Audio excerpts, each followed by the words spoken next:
छायावादोत्तर युग की शुरुआत कब से मानी जाती है? तो दोस्तों जो छायावादोत्तर युग है इसकी शुरुआत मानी जाती है 1936 से। कब से? 1936 से जो है छायावादोत्तर युग की शुरुआत मानी जाती है। बढ़ते हैं नेक्स्ट क्वेश्चन की ओर।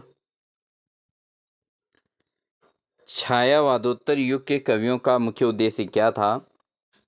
तो जो छायावादेतर युग के कवि थे उनका जो मुख्य उद्देश्य था वो था सामाजिक व राष्ट्रीय चेतना का प्रचार प्रसार करना। यानी कि समाज में जो भी राष्ट्रीयता की भावना थी उसको विकसित करना इस युग के जो कवि थे उनका मुख्य उद्देश्य रहा था। तो हेलो दोस्तों, स्वागत है आपका हमारे YouTube channel mission lecturer UK 2025 पर। तो दोस्तों आज की क्लास में हम बात करेंगे छायावादोत्तर युग। और ये जो समय है दोस्तों छायावादी युग के बाद का समय है, 1936 ईस्वी के बाद का ये समय है। तो इस युग की हम बात करेंगे, इस युग के अंतर्गत क्या क्या हुआ था अभी हम डिटेल स्टडी करेंगे। और उसके बाद आपने देख ही लिया होगा कि हम MCQ क्वेश्चंस पर भी चर्चा करने वाले हैं। इसलिए बिना स्किप किए पूरे क्लास को जरूर वॉच कीजिएगा, क्योंकि जो टॉपिक हम पढ़ाएंगे उससे रिलेट हम इसमें MCQ क्वेश्चन भी डिस्कशन जरूर करेंगे दोस्तों, ठीक है। तो बिना स्किप किए पूरे क्लास जरूर वॉच कीजिएगा। साथ ही चैनल पर नए हैं तो चैनल को सब्सक्राइब कर लीजिएगा दोस्तों, क्योंकि हिंदी की एक बेहतरीन क्लास आपको हमारे प्लेटफॉर्म पर देखने को मिलती रहेगी। और साथ ही जो है आपको व्याख्यान के साथ जो है MCQ क्वेश्चंस के द्वारा अपनी प्रैक्टिस जो है बहुत अच्छे से अपनी प्रिपरेशन आपके एग्ज़ाम के लिए हो जाएगी। इसलिए चैनल को सब्सक्राइब कर लें, साथ ही बेल आइकन दबाकर और नोटिफिकेशन ऑन कर लीजिएगा, जिससे आप लगातार हमसे जुड़े रहें। और साथ ही अपने साथियों को इसको जो है शेयर भी ज़रूर कीजिएगा। तो दोस्तों जो छायावादोत्तर युग जो है हिंदी साहित्य का वह कालखंड है जो 1936 से ईस्वी में छायावाद की समाप्ति के बाद प्रारंभ हुआ है। इस काल में कवियों ने छायावाद की आत्म विषयक प्रवृत्ति से हटकर, जो छायावाद के अंतर्गत आत्म विषयक जो प्रवृत्ति की जो रचनाएं हुई थी उससे हटकर समाज, राजनीति और राष्ट्र और यथार्थ जीवन की ओर रुझान दिखाया है दोस्तों, ठीक है। तो इन्होंने किस पर महत्व दिया है? समाज पर महत्व दिया है, राजनीति पर महत्व दिया है, राष्ट्र पर महत्व दिया है और यथार्थ जीवन की ओर इन्होंने अपना रुझान दिखाया है, यानी कि यथार्थ जीवन को इन्होंने प्रदर्शित किया है। तो दोस्तों ये हमारी जो क्लास है ये क्लास 52 है, क्योंकि इससे पहले हमारे क्लास 51 हो चुके हैं।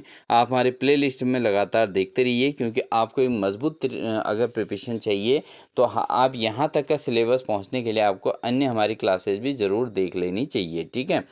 अब बात करते हैं दोस्तों, क्योंकि इस युग में जो है छायावादोत्तर युग 1936 के बाद का समय है, तो राष्ट्र को एक ऐसे काव्य शास्त्रों की ज़रूरत थी, काव्य कारों की, गद्य साहित्यकारों की ज़रूरत थी जो समाज में एक अच्छा संदेश पहुंचा सके और राष्ट्र के प्रति समर्पण की भावना का डेवलपमेंट कर सके। तो इस चीज़ को जो है इन्होंने इम्प्लीमेंट किया है। तो इस काल की जो प्रमुख विशेषताएं रही हैं दोस्तों, मुख्य जो विशेषता है दोस्तों, वस्तुनिष्ठता का उदय हुआ था, ठीक है। वस्तुनिष्ठता का उदय कैसे हुआ?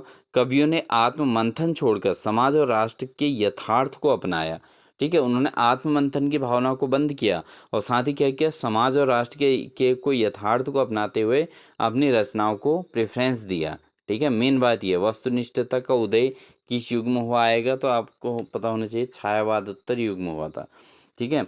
उसके अलावा दोस्तों यहाँ पर आपका सामाजिक और राजनीतिक चेतना का विकास हुआ था। स्वतंत्रता आंदोलन उस समय चल रहा था और समाज सुधार और राष्ट्र निर्माण की भावनाएं काव्य में झलकती हैं, क्योंकि परिस्थिति के अनुसार इन कवियों ने क्या किया दोस्तों कि आंदोलन, स्वतंत्रता आंदोलन से संबंधित और समाज सुधार से संबंधित रचनाएं यहाँ पर दी थी। इसके अलावा बात करें दोस्तों, प्रगतिवाद का प्रभाव हुआ था 1936 ईस्वी में। जब लखनऊ प्रगतिशील लेखक, जो लखनऊ के प्रगतिशील लेखक संघ की जब स्थापना से साहित्य में यथार्थवादी और समाजवादी दृष्टिकोण आया था। तो यहाँ पर लखनऊ प्रगतिशील लेखक संघ जो डेवलप हुआ था 1936 ईस्वी में, उसने क्या किया, उससे क्या हुआ, साहित्य में क्या हुआ, यथार्थवादी और समाजवादी दृष्टिकोण को अपनाया गया। तो प्रगतिवाद का प्रभाव यहाँ पर देखने को मिला था, ठीक है। इसके अलावा देखें तो दोस्तों नई कविता की शुरुआत हुई थी। तो स्वतंत्रता के बाद नई कविता का उदय हुआ, जिसमें व्यक्ति की पीड़ा, उसकी विसंगति, उसके अस्तित्ववाद की अनुभूति को की व्यक्त की गई थी, ठीक है? क्योंकि इस युग में क्या हुआ था, नई कविताओं की शुरुआत हुई थी, ठीक है? क्योंकि स्वतंत्रता को लेकर था ना ये। स्वतंत्रता के बाद जो नई कविता का उदय हुआ, उसमें क्या हुआ था कि व्यक्ति की पीड़ा, उसकी जो, क्योंकि स्वतंत्र होने से पूर्व जो स्थितियाँ खराब थी देश में अंतर्गत व्यक्ति विशेष की या भारत के नागरिकों की, जो भी, वो उस स्थिति को, उस व्यक्ति को, यानी कि उस पीड़ा को, उस विसंगति और अस्तित्ववाद की अनुभूति इसके अंतर्गत इन्होंने, अपने कवियों ने अपनी कविताओं के अंतर्गत की थी, ठीक है? इसके अलावा इसमें क्या हुआ, छायावाद की सीमाओं का अतिक्रमण हुआ था, ठीक है? जैसे रहस्यवाद है, कोमल भावुकता थी, ठीक है? इसके अलावा प्रतीकात्मक शैली की जगह यथार्थवादी भाषा का प्रयोग किया गया। यानी कि प्रतीकों से नहीं, यथार्थवादी जो भाषा थी, जो तर्क थे, जो संघर्ष थे, ये सब इस समय के रचनाओं में दिखाई देने लग गए थे, ठीक है? तो अगर आपसे पूछा जाए छायावाद की सीमाओं में जो क्या-क्या चीज़ें आई थी, तो उसमें कोमल भावुकता आई थी, प्रतीकात्मक शैली की जगह यथार्थवादी भाषा का प्रयोग किया गया था, तर्क संगत रहे थे रचनाएँ जो थी, और संघर्ष, उन रचनाओं के अंतर्गत संघर्ष को व्यक्त किया गया था। संघर्ष और पीड़ा, यानी कि भारत की स्वतंत्रता का जो संघर्ष था, वो सब इसके अंतर्गत, उस समय की रचनाओं के अंतर्गत दिखाई देने लग गया था। इस समय की जो प्रमुख काव्य प्रवृत्तियाँ थी दोस्तों, क्या थी? एक तो प्रगतिवाद थी और नई कविताएँ थीं। इसके अलावा रीति काव्य और परंपरा का पुनर्जागरण इस युग में हुआ था। तो जो प्रगतिवाद था, समाज, राजनीति और आर्थिक विषमता का यथार्थ चित्रण इसके अंतर्गत किया गया था दोस्तों, ठीक है? इसके अलावा जो नई कविता थी, जैसे स्वतंत्रता उपरांत जीवन की विडंबनाओं का चित्रण किया गया था, ठीक है? स्वतंत्रता के बाद जो जीवन की विडंबनाएँ थी, उनका इसके अंतर्गत चित्रण किया गया था। इसके अलावा बात करें तो दोस्तों, रीति काव्य और परंपरा का पुनर्जागरण हुआ था, ठीक है? कुछ कवियों ने रीतिकालीन शैली और भक्ति तत्वों का इसमें पुनरुत्थान किया था।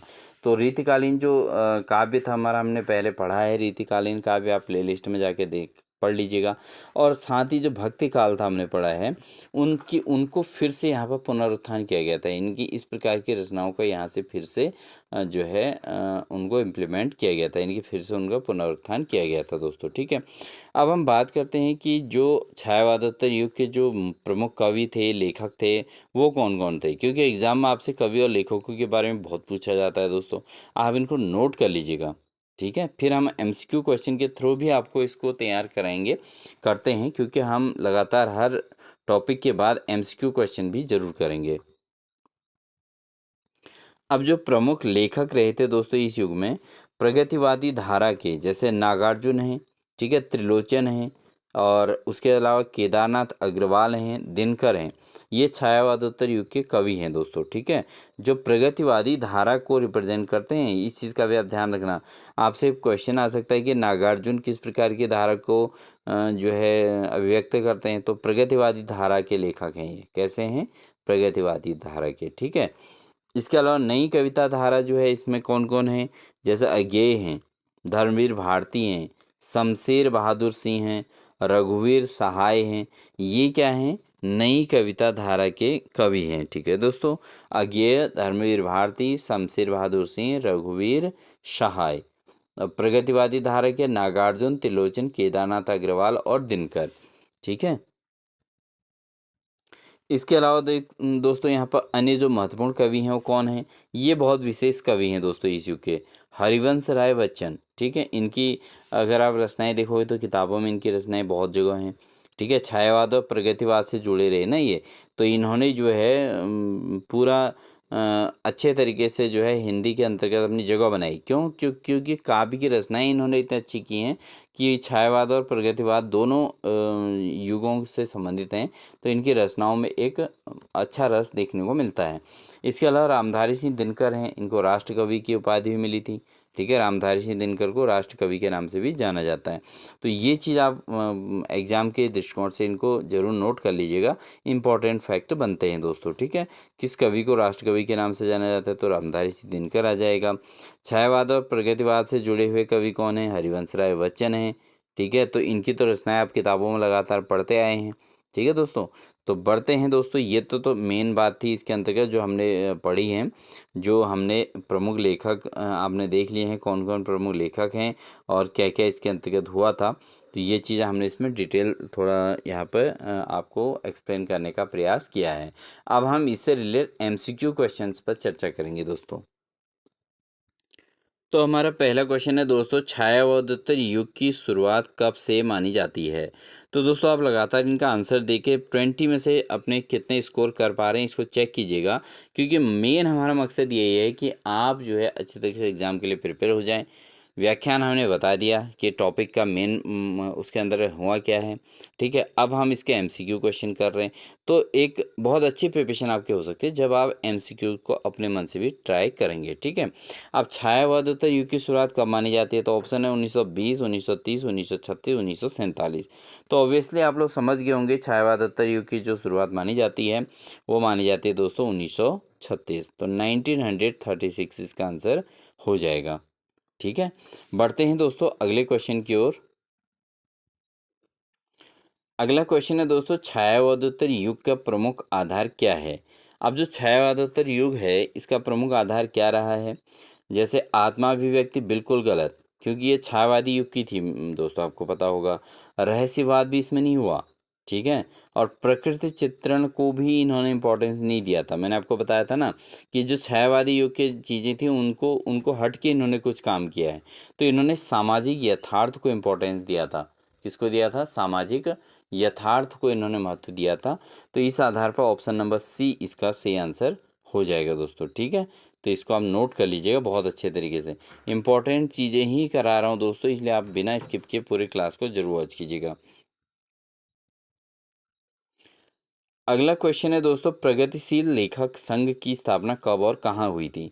तो प्रगतिशील लेखक संघ की स्थापना कब और कहाँ हुई। ऑप्शन है 1935 पटना, 1936 लखनऊ, 1937 प्रयाग या 1930 दिल्ली। तो दोस्तों हमने ये स्थापना कहाँ हुई ये तो हमने उस व्याख्यान में चर्चा नहीं की, लेकिन प्रगतिशील लेखक संघ की स्थापना हुई कब हुई थी ये हमने ज़रूर चर्चा की थी। तो शुरुआत में ही मैंने आपको बताया था प्रगतिशील लेखक संघ की जो स्थापना हुई थी वो हुई थी दोस्तों 1936 में। ठीक है, तो इस आधार पर आपका ये आंसर भी बन जाएगा लखनऊ। ठीक है ना, 1936 यानी कि लखनऊ। तो ऑप्शन नंबर बी इसका क्या हो जाएगा दोस्तों, सही आंसर हो जाएगा। ठीक है, उम्मीद है आपको समझ में आ रहा होगा। और अगर आपको समझ में आए प्लीज़ कमेंट सेक्शन में ज़रूर बताइएगा दोस्तों आपको हमारी क्लास कैसे लगती है। और अगर किसी प्रकार के अगर आप इम्प्लीमेंट चाहते हैं तो आप ज़रूर हमके कमेंट सेक्शन में उसका भी ज़रूर दीजिएगा। ठीक है, आपके हिसाब से क्वेश्चन सेट आपका तैयार किया जाएगा। अगला क्वेश्चन है दोस्तों, छायावादोत्तर युग में प्रगतिवादी काव्य का आरंभ किससे हुआ। तो दोस्तों जो छायावादोत्तर युग में जो प्रगतिवादी काव्य की शुरुआत जो है किसके किसके द्वारा हुई थी। तो ऑप्शन है बच्चन या नागार्जुन या अज्ञेय दिनकर। तो दोस्तों हमने प्रगतिवादी काव्य के अंतर्गत जिन जिन लेखकों ने नाम लिया था तो उनमें जो है सबसे पहले कौन थे, वो थे नागार्जुन। अगर आपने उसको नोट किया होगा तो देख लेना। छायावादोत्तर युग में जो प्रगतिवादी काव्य है इसके जो प्रारंभ हुई थी वो हुई थी नागार्जुन के द्वारा, यानी कि ऑप्शन नंबर बी इसका सही आंसर हो जाएगा। अगला क्वेश्चन है दोस्तों, रश्मि रथी किस कवि की रचना है। अब ये क्वेश्चन देखिए, रश्मि रथी किस कवि की रचना है। ऑप्शन है बच्चन, दिनकर, अज्ञेय या धर्मवीर भारती। तो रश्मि रथी नामक जो रचना है दोस्तों किसकी है, ये है दोस्तों दिनकर की। किसकी है, दिनकर की। इसको नोट कर लीजिएगा। रश्मि रथी इंपॉर्टेंट क्वेश्चन है दोस्तों, बार बार पूछा जाता है। तो ये है रश्मि रथी किस कवि की रचना है, दिनकर की रचना है दोस्तों। ठीक है, रामधारी सिंह दिनकर, ये आपको याद होगा इनका नाम रामधारी सिंह दिनकर है। अगला क्वेश्चन है दोस्तों, क्योंकि छायावादोत्तर युग में नई कविता आंदोलन का सूत्रपात हुआ था और नई कविता आंदोलन की शुरुआत हुई थी, तो किस कवि ने किस कवि से जुड़ा है इसका सूत्रपात, यानी कि इसके जो प्रारंभिक जो रचना हुई थी किसके द्वारा हुई थी नई कविता की। तो ऑप्शन है नागार्जुन, बच्चन, अज्ञेय, शमशेर बहादुर सिंह। तो नई कविता जो आंदोलन है इसके जो सूत्रपात किया था दोस्तों किसके द्वारा किया गया था, वो किया गया था अज्ञेय के द्वारा। ठीक है, तो ये ऑप्शन नंबर सी इसका सही आंसर हो जाएगा। बढ़ते हैं अगले प्रश्न की ओर। अगला क्वेश्चन दोस्तों एक आसान सा क्वेश्चन है जो आप बार बार पढ़ते आए हैं। अंधा युग नाटक किसने लिखा था? तो अंधा युग जो रचना है किसकी है? ऑप्शन है दिनकर, अगेय, धर्मवीर भारती या रघुवीर सहाय। तो अंधा युग किसका है दोस्तों? अंधा युग बहुत आसान प्रश्न है, यह है धर्मवीर भारती। ये तो दोस्तों हिंदी को छोड़कर अन्य भी किसी प्रकार की एग्जाम में ये बार बार पूछा जाता है, अंधा युग किसका नाटक है? तो धर्मवीर भारती का ये नाटक है। ठीक है, बढ़ते हैं अगले प्रश्न में दोस्तों। अगला क्वेश्चन है सप्तपदी उपन्यास किसका है? जो सप्तपदी उपन्यास है दोस्तों किसका है? ऑप्शन है अगेय, धर्मवीर भारती, नागार्जुन या बच्चन। तो सप्तपदी जो उपन्यास है दोस्तों ये है धर्मवीर भारती का। तो सप्तपदी उपन्यास जो लिखा गया है वो धर्मवीर भारती द्वारा लिखा गया है। तो ऑप्शन नंबर बी इसका सही आंसर हो जाएगा। बढ़ेंगे दोस्तों अगले प्रश्न में। अगला प्रश्न है असाध्य वीणा। असाध्य वीणा किसकी रचना है? ये बहुत इंपॉर्टेंट प्रश्न है दोस्तों, इसको नोट कर लीजिएगा।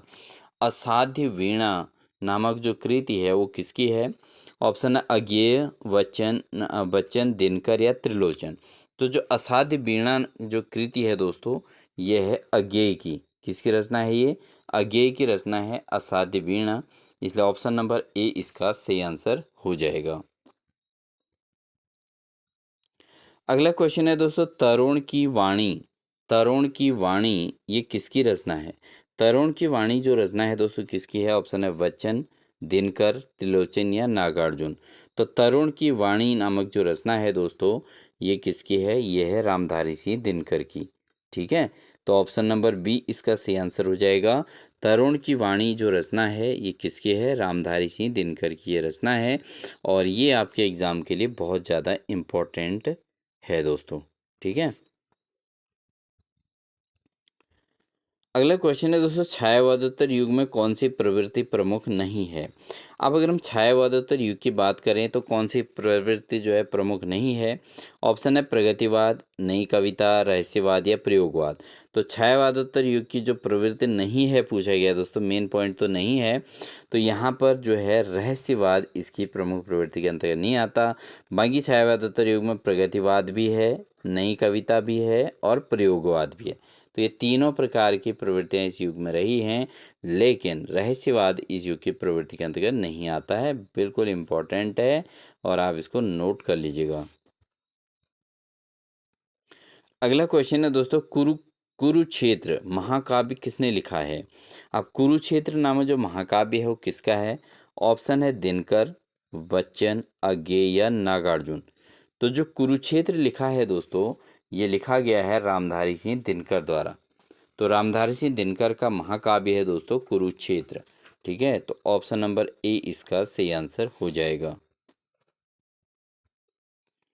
अगला प्रश्न है दोस्तों चक्रव्यूह काव्य की रचना कौन है? तो ये जो चक्रव्यूह नामक जो काव्य रचना है दोस्तों इसके रचयिता कौन है?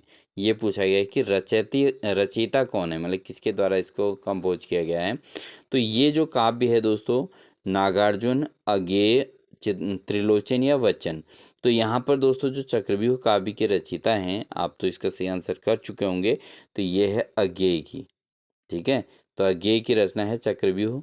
तो ऑप्शन नंबर बी इसका सही आंसर हो जाएगा। अगला क्वेश्चन है दोस्तों सूर्य का स्वागत। सूर्य का स्वागत किस कवि का काव्य है? देखो ये बहुत इंपॉर्टेंट प्रश्न है दोस्तों, नया प्रश्न है बिल्कुल। ठीक है, सूर्य का स्वागत किस कवि का काव्य है? ऑप्शन है केदारनाथ अग्रवाल, त्रिलोचन, बच्चन या अज्ञेय। तो इसका आप सही आंसर चेक कर सकते हैं अपने अकॉर्डिंग। तो सूर्य का स्वागत किस कवि का काव्य है दोस्तों? यह है केदारनाथ अग्रवाल का। ठीक है, सूर्य का स्वागत। ठीक है, तो इसको आप नोट कर लीजिएगा। अगला क्वेश्चन लेते हैं दोस्तों नई कविता का प्रमुख विषय क्या है? तो नई कविता जो है इसका जो प्रमुख विषय क्या रहा है वो है रहस्यवाद। बिल्कुल गलत, आत्माभिव्यक्ति नहीं है, स्वतंत्रता के बाद का यथार्थ जीवन। नई कविता जिससे तात्पर्य है कि जब भारत स्वतंत्र हो गया था तो उसके बाद जो कविताएं हुई थी उनका यथार्थ जीवन से क्या लेन देन है, स्वतंत्रता के बाद के समय का, उसको जो है नई कविता का नाम दिया गया है। तो नई कविता का जो मुख्य विषय रहा है वो स्वतंत्रता के बाद का यथार्थ जीवन रहा है दोस्तों। ठीक है, तो ऑप्शन नंबर सी इसका सही आंसर हो जाएगा। बढ़ते हैं दोस्तों अगले क्वेश्चन में। पथ के साथी जो रचना है किस कवि की है, यह हमें बताना है। पथ के साथी जो रचना है वो किसकी है। ऑप्शन है अज्ञेय, दिनकर, नागार्जुन या भारती। तो पथ के साथी जो रचना है दोस्तों वो है आपके किसकी रचना है, ये है दोस्तों अज्ञेय की। किसकी है, अज्ञेय की। ठीक है, तो ऑप्शन नंबर ए इसका सही आंसर हो जाएगा दोस्तों। बढ़ते हैं दोस्तों अगले प्रश्न में। हरिवंश राय बच्चन का कौन सा काव्य छायावादोत्तर काल से जुड़ा है। तो हरिवंश राय बच्चन दोस्तों छायावाद से लेकर छायावादोत्तर युग के कवियों में जाने जाते हैं। तो इन्होंने छायावादोत्तर काल से जुड़ा हुआ कौन सा इसमें रचना है। ऑप्शन है मधुशाला, निशा निमंत्रण, एकांत संगीत या कामायनी। तो यहाँ पर जो है छायावादोत्तर काल से जुड़ा हुआ हरिवंश राय बच्चन की जो रचना है दोस्तों वह है मधुशाला, जो इनकी बहुत सबसे प्रसिद्ध रचनाओं में से एक है। तो ये आपका अन्य कंपटीशन एग्जाम में भी पूछा जाता है। हिंदी के लिए तो इम्पोर्टेंट है ही, बट अदर कॉम्पिटिटिव एग्जाम्स में भी ये पूछा गया है दोस्तों। ठीक है, तो ऑप्शन नंबर ए इसका सही आंसर हो जाएगा। हरिवंश राय बच्चन की सबसे बेस्ट जो काव्य रचना है वो मधुशाला ही है दोस्तों। ठीक है, बढ़ते हैं दोस्तों अगले प्रश्न में। भूख कविता किस कवि की प्रसिद्ध रचना है। तो जो भूख नामक जो कविता है वो कौन से कवि की प्रसिद्ध रचना है। ऑप्शन है नागार्जुन, त्रिलोचन, अज्ञेय या दिनकर। तो भूख नामक जो कविता है दोस्तों ये जो इसके जो कवि जो रचनाकार हैं वो हैं मेनली कौन है, नागार्जुन। कौन है दोस्तों, नागार्जुन की ये रचना है। तो इसका ऑप्शन नंबर ए बिल्कुल सही आंसर हो जाएगा। क्वेश्चन नंबर 19 है दोस्तों। हजार घोड़े काव्य किसका है। तो हजार घोड़े नामक जो काव्य है वो किसका है। ऑप्शन है अज्ञेय, रघुवीर सहाय, बच्चन या भारती। तो हजार घोड़े जो काव्य रचना है दोस्तों वह है रघुवीर सहाय का। किसकी रचना है, रघुवीर सहाय की ये रचना है हजार घोड़े। तो ऑप्शन नंबर बी इसका सही आंसर हो जाएगा। बढ़ते हैं दोस्तों इस क्लास के अंतिम क्वेश्चन की ओर। क्वेश्चन है छायावादोत्तर युग के कवियों का मुख्य उद्देश्य क्या था, जिसको हम पहले भी करा चुके हैं इस क्वेश्चन को। ठीक है, स्टार्टिंग में। तो छायावादोत्तर युग के कवियों का जो मुख्य उद्देश्य था, ऑप्शन है केवल प्रेम और प्रकृति का चित्रण। बिल्कुल गलत, क्योंकि प्रकृति प्रेम को इन्होंने बहुत ज़्यादा महत्व नहीं दिया है। रहस्यवाद की स्थापना बिल्कुल नहीं, ये भी नहीं है। अलंकारिक सौंदर्य को ज़्यादा महत्व नहीं दिया गया है। केवल मेन जो फोकस किया गया है दोस्तों एक तो सामाजिक और राष्ट्रीय चेतना का प्रसार करना इनका मुख्य उद्देश्य रहा था। ठीक है, सामाजिक और राष्ट्रीय चेतना का प्रसार करना जो है छायावादोत्तर युग के कवियों का मुख्य उद्देश्य रहा है। तो ऑप्शन नंबर बी इसका सही आंसर हो जाएगा। तो दोस्तों ये थी हमारी आज की क्लास। आई होप आपको हमारी क्लास अच्छी लगी होगी, क्योंकि क्लास को प्रेजेंटेशन में दोस्तों पूरा अपना समय दिया गया है। इसलिए आप वीडियो को लाइक ज़रूर कर दीजिएगा दोस्तों। जो भी साथी हमारे वीडियो को देख रहे हैं प्लीज़ लाइक ज़रूर कीजिएगा और साथ ही अपने साथियों को शेयर ज़रूर कीजिएगा, क्योंकि एक क्लास को बनाने में काफ़ी समय का यहाँ पे यूज होता है। और आपके लिए बेस्ट कंटेंट लाने के लिए हम पूरा प्रयास करते हैं। और आगे भी एक बेहतरीन आपको क्लास रिप्रेजेंट की जाएगी, आपके लिए बेस्ट क्लास देने का प्रयास किया जाएगा, जिससे आप लेक्चर की क्लास को बहुत आसान से अटेंड कर पाएंगे। लेक्चर का एग्ज़ाम आप आसानी से जो है फाइट कर लेंगे। ठीक है दोस्तों, तो इसलिए आप चैनल पर बने रहें, चैनल को सब्सक्राइब कर लें, साथ ही बेल आइकन दबाकर ऑल नोटिफिकेशन ऑन कर लें। और अगर किसी क्वेश्चन में आपको कोई डाउट हो किसी आंसर में, तो आप ज़रूर हमें उसको ज़रूर इसका वो कर सकते हैं, रेस्पॉन्स दे सकते हैं। किस क्वेश्चन में आपको डाउट है तो उसका हम जवाब ज़रूर देंगे। और साथ ही आप अगर हमारे अन्य प्रकार की सारी प्रकार की इन्फॉर्मेशन चाहते हैं तो आप हमारे इस चैनल की मेंबरशिप ज्वाइन कर सकते हैं दोस्तों, जहां पर आपको आपके क्वेश्चन आंसर की क्वेरी आपको हमारे द्वारा रिप्लाई ज़रूर देखने को मिलेगी। ठीक है, तो मिलते हैं आपको एक नेक्स्ट बेहतरीन क्लास के साथ अन्य। तो तब तक के लिए अपना ध्यान रखिए दोस्तों, साथ ही लगातार हमारे चैनल पर बने रहें और प्लेलिस्ट की सारी वीडियोज़ आप लगातार देखते रहिएगा, ठीक है। ये हमारी क्लास जो आ रही है, इसके अलावा हमें लगातार आपको क्लासेस प्रोवाइड कराते रहेंगे। मिलते हैं नेक्स्ट इन्फॉर्मेशन के साथ, तब तक के लिए दोस्तों wish you all the best.